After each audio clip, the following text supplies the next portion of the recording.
kindness is the greatest virtue of all. But accepting every favor and request for help will tire us out very quickly.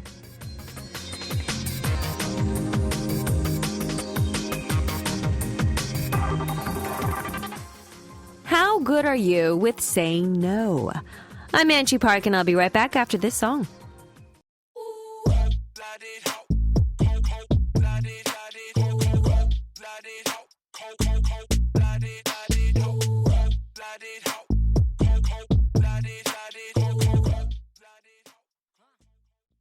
Welcome, everyone, to another edition of K-Pop Connection. It's Tuesday, October 19th, 2021. That was Jessie, Cold-Blooded. I don't know. She sings about being cold-blooded, but I feel like she would be very helpful and accommodating should people ask her for a favor or request, no? Anyway, we're talking about being a yes man or a woman versus a no man or a no woman. Nobody likes a no man, but I don't think it's always good to be a yes man either. You may have a lot of people around you, but I think it's a very self-destructive thing, not to mention exhausting to say yes to everyone's requests. And as I was talking in our opening about this topic, if any of our listeners were thinking, "Oh, that sounds like me," okay, well then, now we know this may be an area that we may want to change or tweak a little bit, right? They say those who usually have a hard time saying no subconsciously feel that they may appear too cold-blooded, mean, non-humanistic, right? They take in a lot of stuff because they don't want to hurt others unintentionally. So they work overtime to try to prevent that. In a way, it comes from the habit of putting others first. But you know, that means you're never fully respecting your own needs, right? So what is it for you guys? How are you at saying no?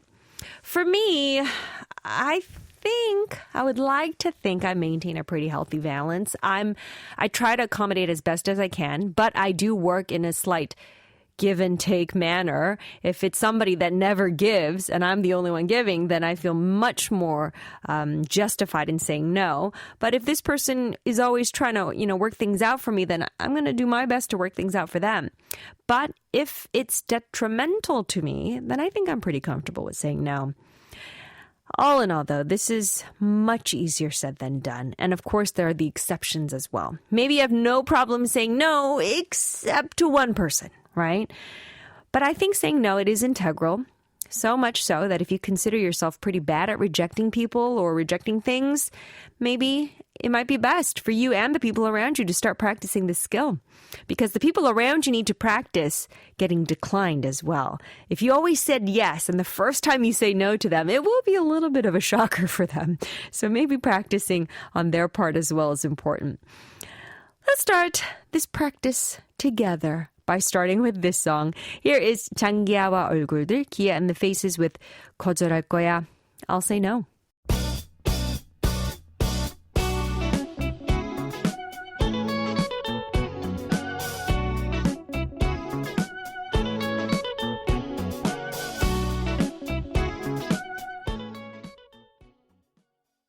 That was 장기하와 얼굴들, Kia and the Faces with 거절할 거야. I'll say no. All right, you guys, you're tuned into K-Pop Connection on KBS World Radio. Let's talk about our show, shall we? We air Monday through Fridays, 8 to 9 p.m. Korea Standard Time. That's 1100 to 1200 hours UTC. We air via shortwave radio, 9.515 megahertz bound for Europe, 9.630 megahertz, that's bound for India. We have apps like the KBS World Radio app, KBS World Radio On-Air app, KBS Kong app, and you can stream us from our site as well. That's an option. You can find that at world.kbs.co.kr. We also have a Gram account, so go ahead, get involved. Leave us song requests, answer our weekly Your 2 Cents question. You can do that all on our handle at KBS K-Pop.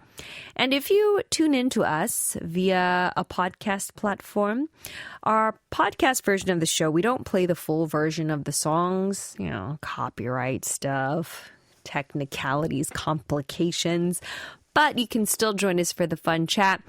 If you like that, we ask of you, please don't say no to this. If it's really detrimental to you, you can say no, but If it's not, it'd be nice if you help us out by giving us a rating for our show. That way more people can join in on the fun. All right, here's a song break twice. The Feels. Following that, we have Stray Kids with 소리꾼, Thunderous. Boya, boya, boya, no. I know you get the feels. Boya, boya, boya, no. I'm so curious, but your boy wanna keep it cool. But I know every time you move, got me frozen.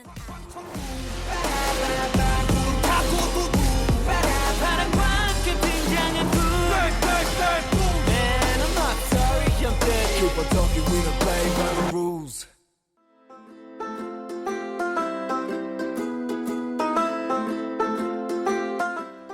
Would you like coffee or tea?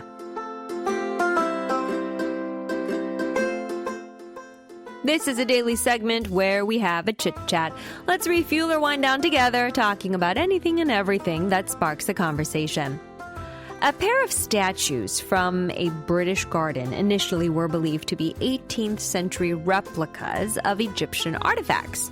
But as soon as they were suspected to be thousands of years old, they fetched $265,510 at an auction.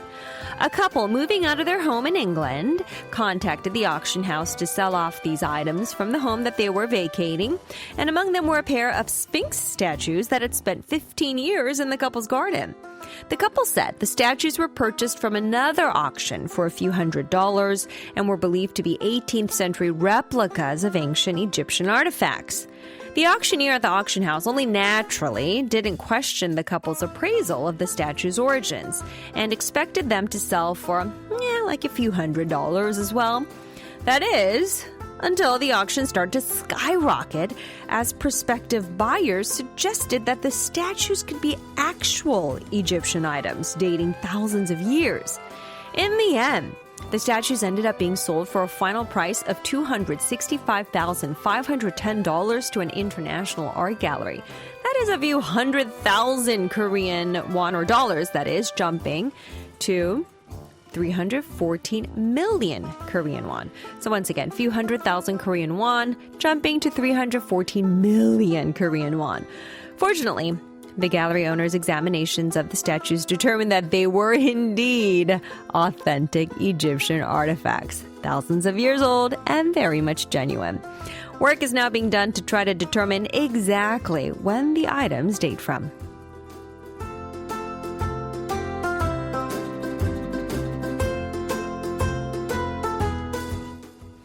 How angry would you be, though, if you bought something for almost $300,000 US and then they're like, oh, just kidding. These are just replicas. They were made in a factory all the way over in the south of the country. And there's millions of them out there. They're not that old. They're like from 2001. How mad would you be? I'd be so mad. Good thing they were actually authentic pieces. That is pretty cool stuff, though, to own something so old and ancient. I don't think I could afford that, though. Well, let's listen to a song. Here's Car the Garden, 가까운 듯 먼 그대여, Closely Far Away. 저 달빛에 그려지는 그대의 미소를 간직해 내 편이 돼줘, You're my star, 내 곁에 있어줘. 나의 별이 되어줘. Starpedia.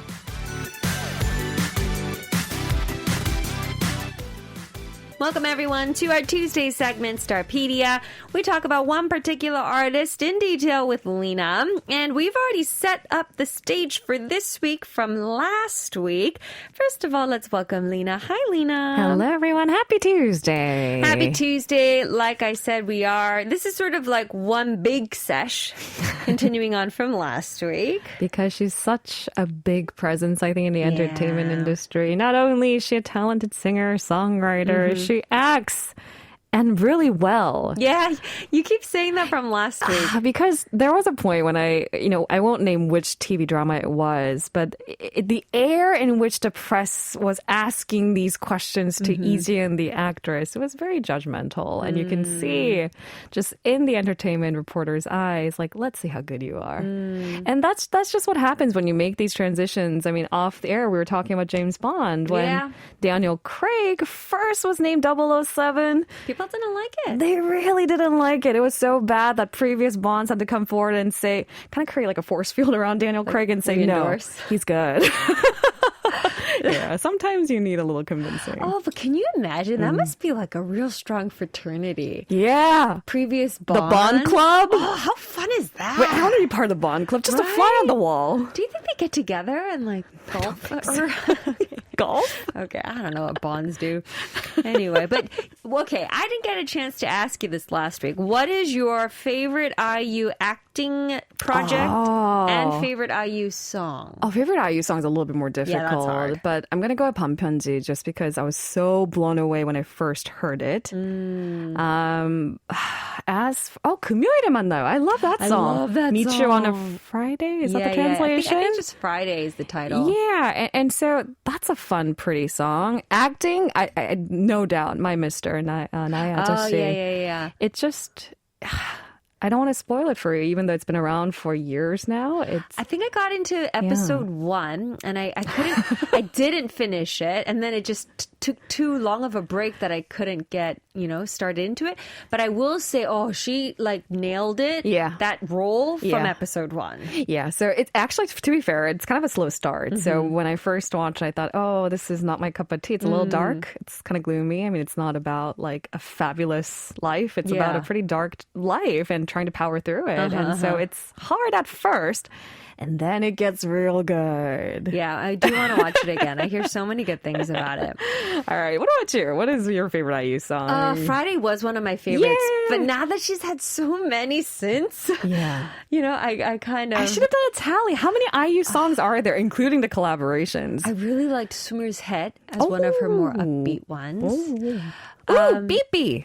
Oh, Bibi. Bibi was actually not one of my favorites. Sumer's Head is up there, along with 가을 아침 is another one that's just like cup of coffee in the morning, looking out at the trees. And you guys, that was a remake. Yeah. And when the original is like Yang Hyun and Untouchable, you don't touch it unless it's going to be excellent. Did you hear her remake of 삐에로도, I always forget the title. 김완선's 삐에로는 우리를 보고 웃지? Yes, something Yeah. like that. Even Piero is watching us and laughing is a just rough translation. But I thought she did such a great job changing it into her own. Yeah, and it's because she's a singer-songwriter. She's able to produce her own songs. Anyway, this is why we decided to split IU into part 1 and part 2 over the course of 2 weeks. In fact, we left you guys on a cliffhanger. Yes, we were picking it up from the song that shifted her into superstar status. That's right. From just a regular star to a supernova status, 좋은 날, good day was a big game changer. The year was 2010. The month was December. Her third EP, Real, was released.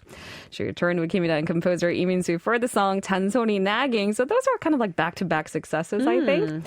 And around this time, she kind of earned the official title 국민 여동생, or kind of the national little sister figure. Anything with 국민 in front is a huge deal here in Korea. Who's 국민 남동생? Is it still Lee Seung-gi?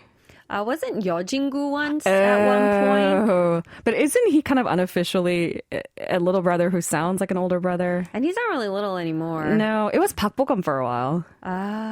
But he too. I don't think people want him as a little brother anymore. The thing is, IU has grown up too, so I'm not quite sure if she still holds on to the little sister think status. so. But back then, it was an important kind of nickname for, I think, the general public to give her. That same year, she would go on to win Song of the Year award at the Korean Music Awards, and the rest is history. Well, listen to this song that made history and changed the game for IU. Listen for that 3-note climax as well. That's the iconic part. Here's IU's 좋은 날, good day.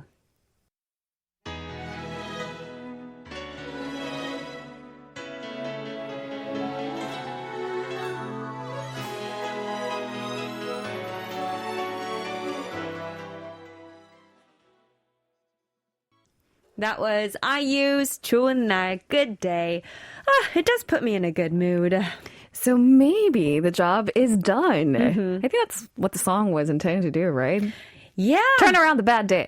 Exactly. And this was such a hit that IU, for the longest time, like literally albums and albums and albums, went through this stereotype where she thought all her songs needed to be 3 syllables. So after that was 너랑 나, Oh, you and me. 분홍신. You're right. The red shoes. It's just like literally so many songs after that. It's not popping to my head now. Wait, is that really what that was? Yeah, she said that there was a stereotype or a superstition Yeah. that they needed to keep it 3 syllables. Oh, God. Summer's hit. Oh, my God. It went on for a while. It went on for a while. I'm going to go back to Pampyeonji. All right. So you know that her singing career really took off from 좋은 날, good day. Her acting career had kind of a slow start, just like her music career. Dream High, I mean, it had all the right, I think, talent. Suji, Park Jin-young himself, 2PM's Woo-young and Taeyeon. They even had Kim Soo-yeon, the young Kim Soo-yeon. All big names now in the acting realm. And the thing is, to be fair, it was like Korea's High School Musical. It was supposed to be more fun and easy to watch. Nothing that's required that's crazy difficult as in terms of acting. However, everyone was ready to kind of tear this apart. So was High School Musical. I think anything that's a little true. bit teeny bopper, it does kind of get that little, not real acting. Sort of disdain a A little little bit. bit. But the soundtrack Someday, which she sang for Dream High, achieved the #1 position on the charts. The single had sold, get this, 2.2 million digital copies. Wow. Who sells songs online? That's IU for you. That's right. In case you missed it, she played this shy, overweight school student. Of course, she goes through that whole makeover transition to become a professional singer, looking a little bit more like IU and less like her character, Kim Pil-suk. She wears this ridiculous fat suit. Okay. She doesn't look attractive, and that's the point. And I mean, brava for being courageous and trying something that's a little bit up Kim Ha-jung's alley. Right. But again, it wasn't one of her, I think, breakout acting roles. I think she would have to wait until maybe the period drama that she took part in for her acting career to really, really take off. The one with Lee Joon-gi? Yeah, and that had like 15 ridiculously high-profile stars. So many people love that drama. All right. At this point, though, wouldn't you agree that IU is one of the biggest, if not the biggest solo artists in I agree. all of Korea? Yeah, and this comes at a time where, like you said earlier, it was all groups. You know, not many people even ventured to be solo. Because when something is trending in K-pop, I think that's just a rule of thumb in pop culture, whether it be TV drama, reality shows, or even music. If something is trending, we tend to kind of follow the leader, go that way. We see some people who originally were in groups and start a solo career. You're right. But nobody who will be like, hi, I'm solo from the start, you know? Yeah, it's a little bit more tough to break into the market and make it mainstream, again, against really competitive idol groups. All right, going back to what Andrew was saying earlier about IU having a thing with naming all her songs in 3 syllables. Yeah. You and I, 너랑 나. Yes. It would go on to win #1 on Music Bank for 6 consecutive weeks. It was a massive hit. There was 복숭아. Yes. Okay, I'm seeing a trend there. I liked that one too, actually. That one was celebrated for, I think, a number of different reasons. It was definitely a little bit deeper. Self-composed song by IU, written about the late Solly, who happened to be one of her good friends. Yeah. 하루 끝, every end of day. See? 3 syllables. That's actually only tip of the iceberg. I Really? went back and I remember, this is a long time ago, I went back and I remember looking through like a bunch of her songs, and it really was a strong superstition she had, because it was for a lot of songs. I guess this one, though, not so much. 나만 몰랐던 이야기.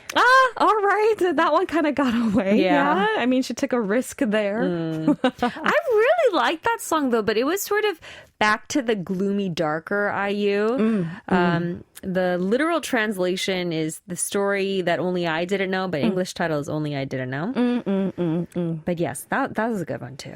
All right. Should we fast forward a little bit? Yes. By the end of 2012, IU would go on to win big name awards like Record of the Year, Main Prize or 대상, Song of the Year for Good Day 좋은 날, Female Musician of the Year. Billboard magazine also named IU as one of the hottest musicians under 21 years of age for her, quote, unique charm and undeniable hits that have made her into a bona fide superstar. Oh. To be bona fide anything. I know. How do you become bona fide? Is there a crediting agency for this? I don't think so. Oh, shucks. Okay. Well, sticking with the three-syllable theme, here is IU's 너랑 나, You and I. And 복숭아, Peach.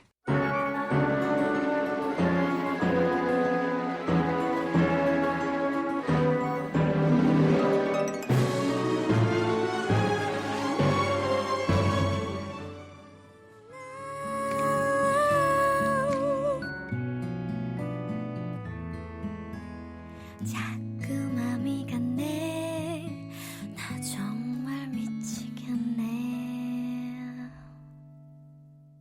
A couple of tracks right there. We had 복숭아, Peach. And that one was written for the late Sully. 너랑 나, You and I before that. All right, guys, in case you didn't know, when IU was graduating from high school in 2012, there was a lot of conversation on whether or not she would go on to college to maybe pursue acting. Yeah. And study it in college. And this was a time when I think even most child actors turned adult actors were dabbling the same kind of decisions. Yeah. And IU decided, no, college is for those who worked hard to get there. And she was very well aware of that special admission process or 특례 입학 that was extended to most celebrities. And I think it was one thing for her to say, I'm not going to go to college, but for her to kind of openly address this issue and maybe even touch upon preferential treatment that's given to certain celebrities or any high-profiled people for that matter. I thought it was really interesting and timely. It was something very different, that's for sure. Yeah. And I remember when this first came out, I was like trying to think of it from both perspectives. Like as a parent, I wasn't a parent then, but as a parent, I would have assumed I would want my child's role models to go to college. Ah, sure. You know what I That's mean? fair, yeah. So I was like, I could see the backlash in the sense where then a lot of other kids would be like, I want to be like a singer like IU, and I don't need to go to college. Right, because IU didn't go to college. But not everyone is at IU's level, you know what I mean? You know, when I was growing up in Silicon Valley, the go-to was, I want to be the next Steve Jobs And not go to drop out of school. college. Yeah, see? And the thing is, sure, 1 in a billion. Right, exactly. Okay, so that's an important point because IU debuted young. She had a lot of young fan base. Yeah. And so you're right. The conversation went back and forth, but she didn't go to college. I think she made the right decision, though. For her, as Yeah. a singer, I think. And like you said, it did shed light Yeah. on sort of that issue as well. Yeah, like favoring, for example, certain celebrities. And the thing is, that's pretty universal. Celebrity having certain perks. Absolutely. All right. And then there was kind of, I guess, a scandal back then. Not so much anymore because IU is older. She's been around a little bit longer. Yeah. We assume that she's dated behind the scenes. But back then it was considered a big scandal because I don't think she intended to upload this picture. Remember in 2012? She posted a selfie taken with Eunhyuk of Super Junior by accident. She uploaded on her social media account. It was there from the wee night of 4 a.m. until 6 a.m. The rest is left to your imagination. Oh, this is shocking, though. Yeah. Because they were like, the picture itself, it was clear they were very close, you know? Very friendly. Yeah, so it could either be best friends from childhood Yeah. of close, or it could be Or a romantic. little bit lovey-dovey. Yeah. And again, the time. Yeah. It's a little, 4 a.m. I feel for her, though, because how many times have we done stupid things on social media? And those are times when I'm thinking, I'm so happy I'm not a celebrity. Yes. My career, I just see it going down the drain. Exactly. It's tough being famous. Well, anyway, we've kind of moved on now, and we've Yeah. accepted she has a personal life. And don't you think times have changed? Yeah, or we're that a too. little bit more accepting of celebrities dating? Or have I gotten older? No, I agree. She Yeah. was publicly dating Changia for a while as well after I this. So forgot. I thought that couple made a lot of sense, actually. Yeah. They've broken up, though. As far as narratives go, I think we like that. You Yeah, know, we did. When celebrity relationships make sense to us. In our heads. Not them. It's like, yes, we approve. Sure, go. Singer, Go forth and songwriter, prosper. and you You guys probably inspire each other. It makes sense. Totally. All right, we're going to move on to October 2013. By then, IU had released her third studio album, Modern Times. I think just about every track on this album was successful. Title track, 분홍신, The Red Shoes. The song was sang by just about everyone of all ages. It's easy to follow along. It was very theatrical. I think this entire album was. A lot of her music videos had really Alice in Wonderland themes happening. The big clocks, the pink shoes. It was really like dun dun dun dun spirit fingers, like, you know, like woo. I'm taken back to Bring It On. Yeah. All right, another massive hit included in her repackaged album Modern Times, 금요일에 만나요, Friday. You're right, it's just simply Friday. Yeah. Featuring Jang Hee-jung. This is when she began, I think, her major transition as singer/songwriter. Yeah, it's a little more acoustic-y from here on. Acoustic-y. The song stayed on the top chart for 96 weeks straight. I love this song. Yeah, it's good. It's a great, sort of not too difficult 노래방 song as well. And as a radio DJ, it's the perfect Thursday song. Yeah. 금요일에 만나요. See you on Friday. There you go. Anyway. All right. Here's the thing, guys. Back when 금요일에 만나요 Friday was topping the charts, the only reason it got kicked off the top of the charts eventually was because IU outdid IU with her next album, Chashur.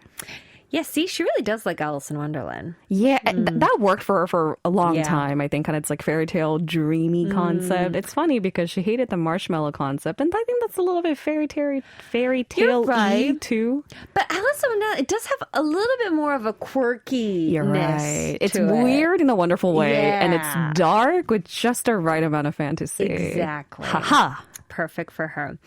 Well, Lena, we have reached the end of our journey with IU, which is funny because this is only like the tip of the iceberg still. We ended in 2013. I know, but we can't give her 3 weeks because, well, can we?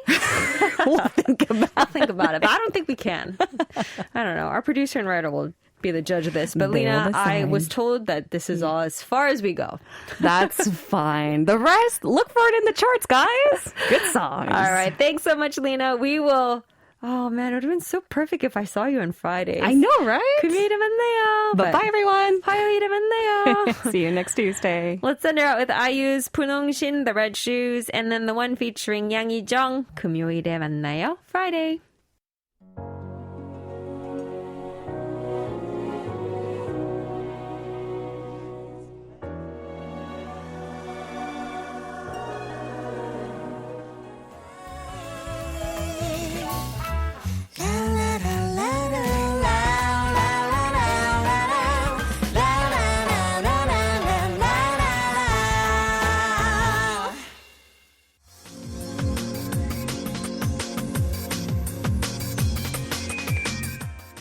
And that's all we have for this edition of K-Pop Connection on KBS World Radio. Our producer is Sophia Hong. Our writer is Harim Kim. My name is Angie Park. This has been K-Pop Connection. You may disconnect now.